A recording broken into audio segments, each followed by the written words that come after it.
नमस्कार प्यारे बच्चों। आज हम विज्ञान के चैप्टर नंबर 5 जीवन की मौलिक इकाई कोशिका का पार्ट 2 स्टडी करेंगे। फर्स्ट पार्ट में हमने टाइप्स ऑफ सेल्स यानी कोशिका के प्रकार के बारे में थोड़ा सा जाना था। उसके बाद हमने स्टार्ट किया था कोशिका का आकार और कोशिका के भाग। तो कोशिका के भागों में हमने सबसे पहले पढ़ लिया था कोशिका झिल्ली, सेल मेम्ब्रेन इसको कहते हैं इंग्लिश में। ये कोशिका झिल्ली, प्लाज्मा झिल्ली भी इसको हम कहते हैं, जो प्लाज्मा की बनी होती है। इसका काम होता है कि कोशिका के अंदर और बाहर पदार्थों को आने जाने देना। ये प्रोटीन की बनी होती है। जंतु कोशिका, पादप कोशिका दोनों में पाई जाती है। दूसरा हमने पढ़ा था प्लाज्मा झिल्ली, इसके कार्य कोशिका के अंदर बाहर अणुओं को आने जाने देती है। ये कोशिका को एक आकार प्रदान करती है। इस क्षण में विसरण परासरण होता है। ये हमने पार्ट फर्स्ट में पढ़ लिया था। अब पढ़ते हैं नेक्स्ट जो पॉइंट है हमारा कोशिका भित्ति, इसको कहते हैं सेल वॉल। क्या? Cell wall. सेल वॉल जो होती है यह केवल पादप कोशिकाओं में पाई जाती है, जो कोशिका की बाहरी आवरण बनाती है।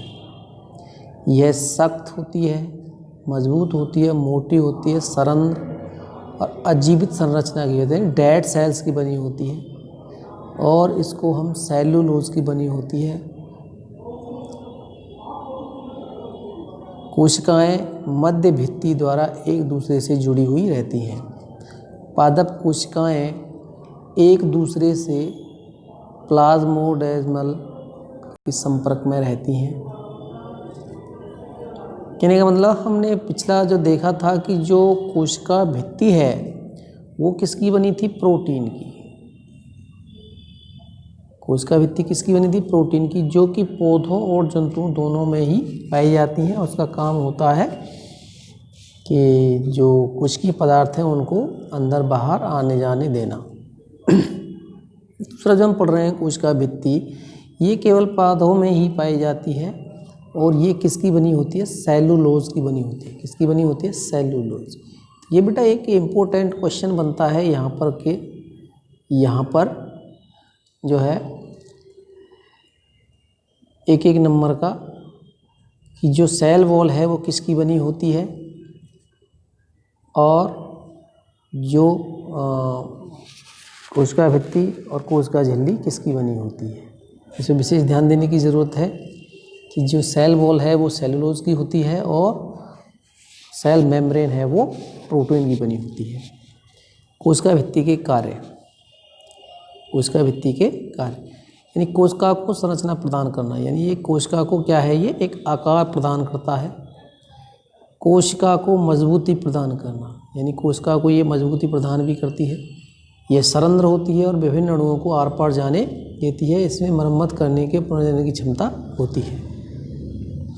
नेक्स्ट पॉइंट है केंद्रक यानी न्यूक्लियस। न्यूक्लियस जो होता है किसी भी सेल्स का क्या होता है? ये मास्टर होता है। क्या होता है? ये मास्टर होता है जो पूरी कोशिका को ऑपरेट करता है, यानी उसको चलाता है। यानी जिस कोशिका के अंदर केंद्रक होता है वो उसका क्या होता है? मास्टर होता है, जो पूरी कोशिका को चलाता है। यानी जो भी उसके अंदर क्रियाएं हो रही हैं उन सभी को वो संचालित करता है, जिसको हम कहते हैं केंद्रक यानी न्यूक्लियस। पॉइंट है यह कोशिका का सबसे महत्वपूर्ण अंग है, जो कि कोशिका के सभी क्रियाओं को नियंत्रित करता है या उनको संचालित करता है। यह कोशिका का केंद्र यानी हेड क्वार्टर ऑफ सेल्स कहा जाता है। इसकी खोज 1831 में रॉबर्ट ब्राउन ने की थी। किसने की थी? रॉबर्ट ब्राउन ने। और कोशिका की खोज किसने की थी? रॉबर्ट हुक ने। ये ध्यान रखना बेटा, 1665 में रॉबर्ट हुक ये वैज्ञानिक थे जिन्होंने 1665 में किसकी खोज की थी? कोशिका की। और केंद्रक की खोज किसने की है? Robert brown. किसने की है? Robert brown. रॉबर्ट ब्राउन 1831 में। ये इंपॉर्टेंट क्वेश्चन है बेटा, एक एक नंबर के क्वेश्चन बनते हैं तो ये आगे बहुत काम आने वाले हैं। नेक्स्ट है यूकैरियोटिक कोशिकाओं में स्पष्ट केंद्रक होता है, जबकि प्रोकैरियोटिक कोशिकाओं में प्राथमिक केंद्रक होता है। प्राथमिक का मतलब उसमें जो केंद्रक होता है वो क्लियर दिखाई नहीं देता है। नेक्स्ट है केंद्रक द्रव्य में केंद्र का व क्रोमेटिन धागे होते हैं। क्रोमोजोम्स या क्रोमेटिन धागे डीएनए के बने होते हैं जो कि आनुवंशिक सूचनाओं को एक पीढ़ी से दूसरी पीढ़ी में ट्रांसफर करते हैं या भेजते हैं। नेक्स्ट पॉइंट है डीएनए व बुनियादी कार्य क्षमक घटक को जीन कहते हैं। यानी जो डीएनए है वो क्या है? वो एक जीन कहलाता है जो पेरेंट्स के लक्षण को उनके संतानों में ट्रांसफ़र करता है।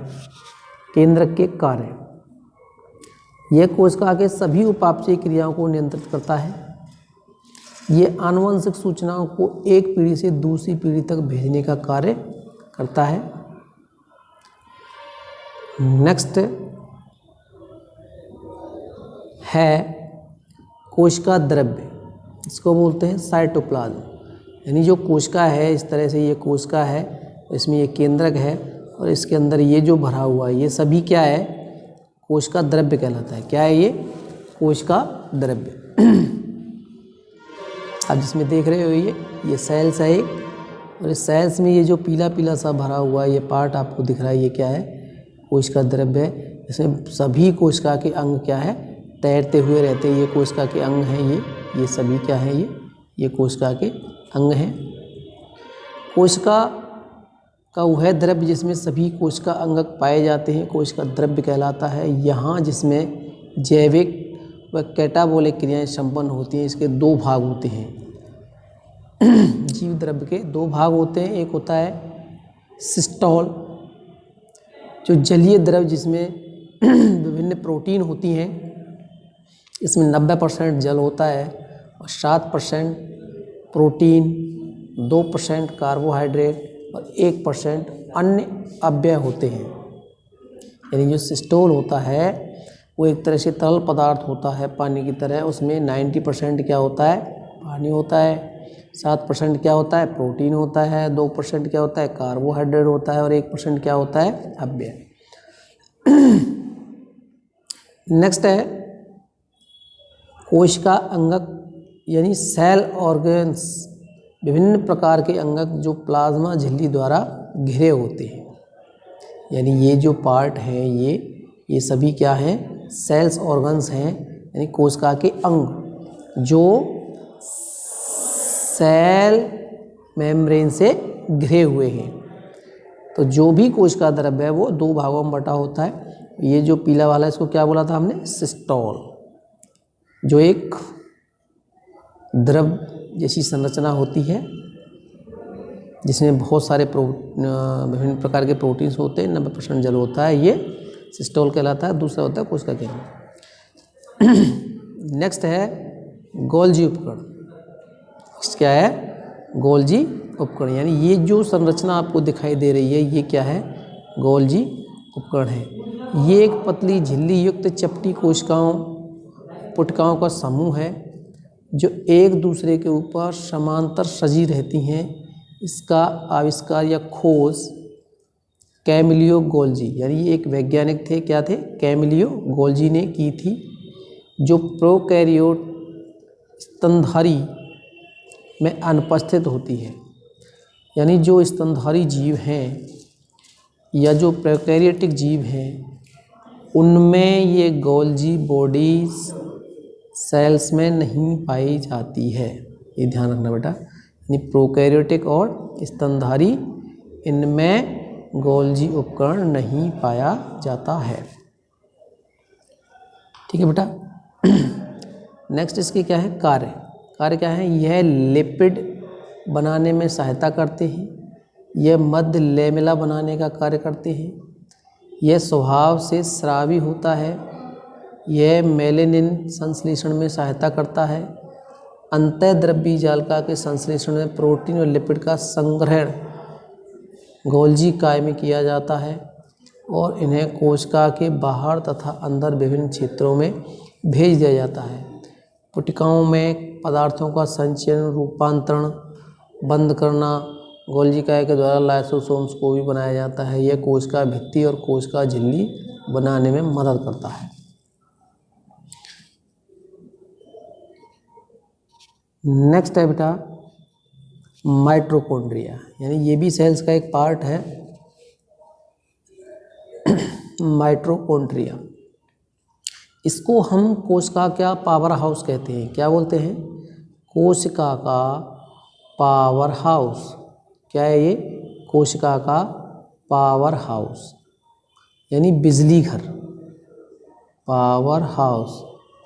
अब इसको कोशिका का पावर हाउस क्यों कहते हैं, क्योंकि ये जो माइटोकॉन्ड्रिया है इसमें ऊर्जा का संग्रहण होता है। क्या होता है, ऊर्जा का संग्रहण। क्या होता है, संग्रहण, यानी ऊर्जा इकट्ठी हो जाती है, स्टोर हो जाती है। यानी सेल्स की जो भी ऊर्जा है वो इस माइटोकॉन्ड्रिया में इकट्ठी हो जाती है, इसलिए इसको क्या बोलते हैं, power house, cells of power house. अब ये प्रोकैरियोटिक सेल्स में अनुपस्थित होती है, इसको कोशिका का पावर हाउस भी कहते हैं। अभी मैंने बता दिया पावर हाउस क्यों कहते हैं, क्योंकि इसमें जो एनर्जी है वो स्टोर हो जाती है कोशिका की।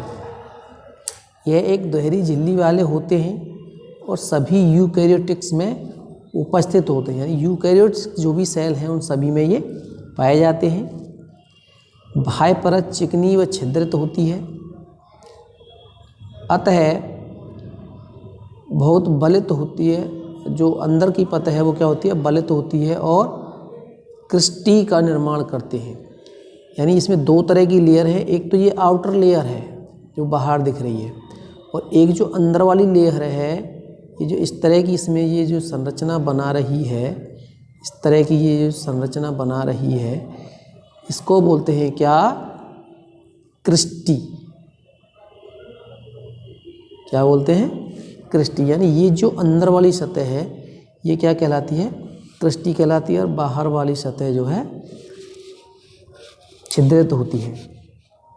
नेक्स्ट पॉइंट है, माइटोकॉन्ड्रिया को सर्वप्रथम 1880 में कोलिकर, यानी ये एक साइंटिस्ट थे जिन्होंने देखा था, क्या नाम था इनका, कोलिकर।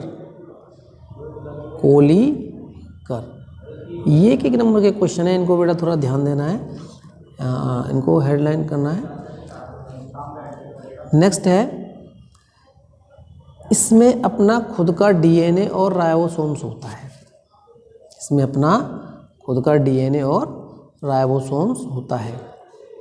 माइटोकॉन्ड्रिया के कार्य यानी फंक्शंस ऑफ माइटोकॉन्ड्रिया, इसका मुख्य कार्य होता है ऊर्जा का निर्माण एटीपी के रूप में।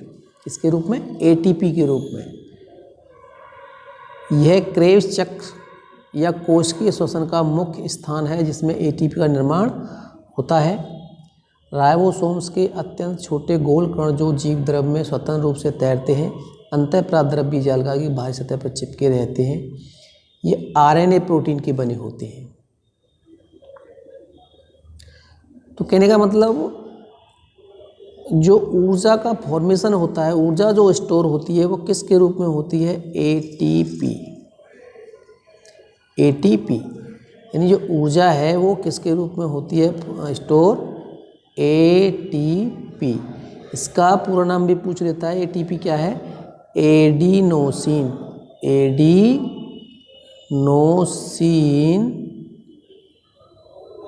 ट्राइफॉस्फेट, ट्राइफॉस्फेट,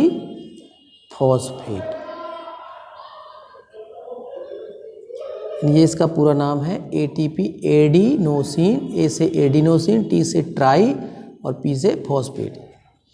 यानी जो भी एनर्जी स्टोर होती है माइटोकॉन्ड्रिया में किस रूप में होती है? एटीपी के रूप में।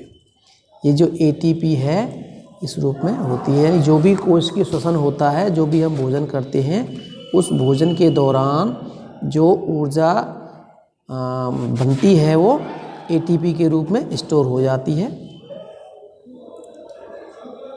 ये एक डायग्राम दे रखा है विभिन्न कोशिकाओं के अंगकों पर राइबोसोम्स, यानी राइबोसोम्स होते हैं। वो कुछ इस तरह से, जैसे मान लो ये अभी मैंने आपको एक ये दिखाया था कि मान लो ये क्या है,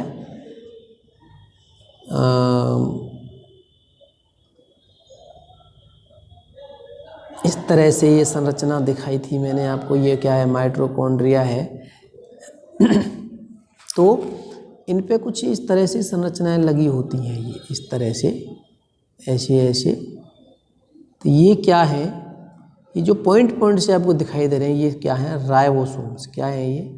राइबोसोम, इनको बोलते हैं राइबोसोम्स। ये दो प्रकार के होते हैं। एक होता है ESR, ESR, और एक होता है SER, SER।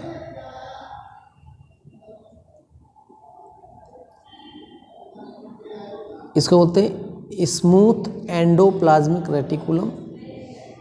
नहीं सॉरी, ये नहीं है, ये राइबोसोम्स अलग है। तो ये राइबोसोम्स होते हैं, ठीक है बेटा। राइबोसोम्स के कार्य क्या होते हैं? राइबोसोम्स के कार्य जो होते हैं, राइबोसोम्स एमिनो एसिड्स एवं प्रोटीन संश्लेषण का मुख्य स्थान है। यानी जो राइबोसोम्स होते हैं उनका काम होता है प्रोटीन संश्लेषण। क्या होता है? प्रोटीन संश्लेषण, यानी प्रोटीन को बनाने का। यानी जो राइबोसोम्स हैं वो प्रोटीन बनाते हैं। सभी संरचनात्मक व क्रियात्मक प्रोटीन संश्लेषण राइबोसोम्स द्वारा किया जाता है। प्रोटीन संश्लेषण कोशिका के विभिन्न भागों में अंतर्द्रव्यी जालिका द्वारा कोशिका के विभिन्न भागों तक भेज दिया जाता है। यानी जो अंतःप्राद्रव्यी जालिका है उसके द्वारा कोशिका के विभिन्न भागों में भेज दिया जाता है। नेक्स्ट पॉइंट है अंतःप्राद्रव्यी जालिका। अंतःप्राद्रव्यी जालिका यह झिल्ली युक्त नलिकाओं तथा सीट का विशाल तंत्र होता है। इसकी खोज पोर्टर क्लाउड एंड फुल्लम ने की थी। झिल्ली जीवांत जनन ER द्वारा निर्मित प्रोटीन वसा का प्रोटीन झिल्ली बनाने में सहायक।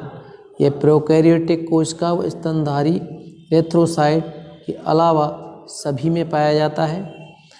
जो अंतःप्राद्रव्यी जालिका है ये दो प्रकार की होती है। एक होती है खुरदरी और एक होती है चिकनी। खुरदरी होती है उसको बोलते हैं RER, और जो चिकनी होती है उसको बोलते हैं SER। यानी RER मतलब रफ एंडोप्लाज्मिक रेटिकुलम और SER स्मूथ एंडोप्लाज्मिक रेटिकुलम। इस तरह से आपको ये दिखाया गया है।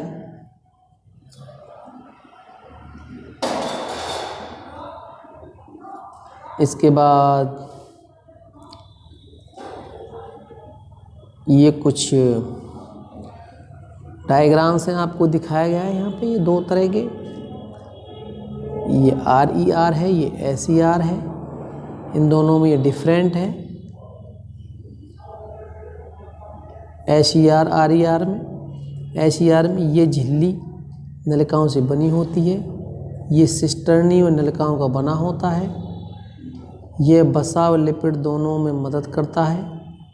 ये प्रोटीन संश्लेषण में सहायक है। इसके ऊपर राइबोसोम्स लगे होते हैं। कोशिका द्रव्य के विभिन्न भागों कोशिका के मध्य प्रोटीन के परिवहन के लिए नल का सुविधा प्रदान करता है। राइबोसोम उपस्थित होता है इनमें।